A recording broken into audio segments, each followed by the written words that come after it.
Za ove zaista izuzetno ukusne pogačice možete koristiti Hokkaido ili butternut, odnosno muškatnu tikvu. Drugu polovicu zamotajte i spremite u hladnjak za neko drugo jelo. Ili poduplajte, odnosno udvostručite sastojke za ovaj recept, pa imate duplu mjeru. Nećete požaliti.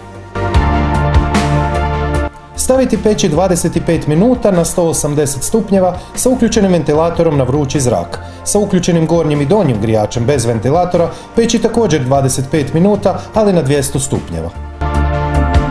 Ohladiti oko 10 minuta.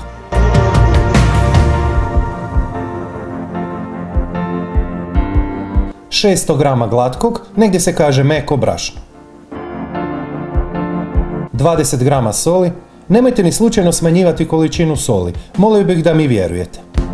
Jedan standardni paketić praška za pecivo, inače predviđen za 500 grama brašna. Tikva se sada malo ohladila, taman da se ne opečete prilikom guljenja.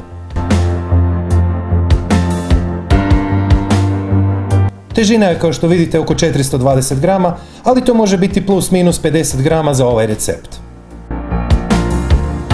Pasirati na bilo koji način. Možete sa mikserom, štapnim mikserom, ali i sa gnječelicom za pire krumpir.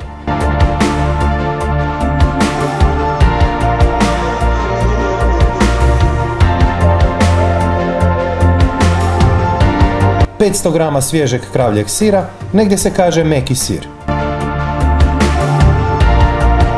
Jedno jaje je sasvim dovoljno. Koristiti samo žumanjak, naime bjelanjak će vam trebati nešto kasnije.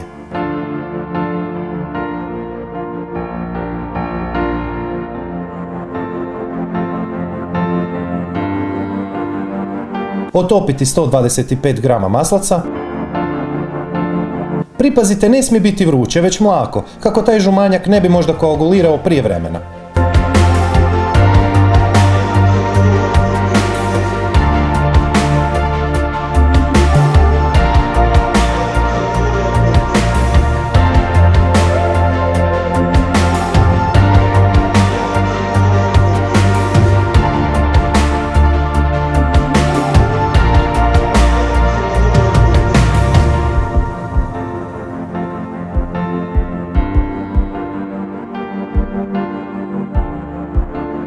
Tijesto je vrlo mekano, ali nije ljepljivo baš previše za prste kao što možete vidjeti. Spremiti u hladnjak oko 20-30 minuta. Nakon proteka vremena ne treba promjesiti, već odmah razviti.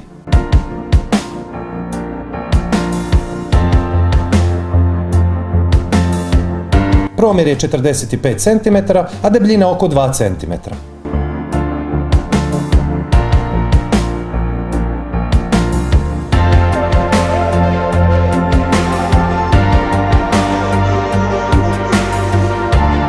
Posipati po želji sa sezamom. Staviti peći 25 minuta na 180 stupnjeva sa uključenim ventilatorom na vrući zrak.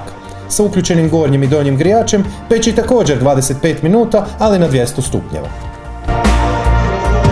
Ove nepravilne ostatke možete ponovo skupiti i promjesiti, ali daleko je lakše da ih baš takve pečete. Upravo se ti nepravilni komadi prvi pojedu, jer su baš štosnog izgleda. Ispod svakog mog videa je pisani recept, postupak i savjeti koji nisu stali u video, ali i još neke preporuke za slične recepte koje ste možda propustili, a zaista bi volio da ih probate.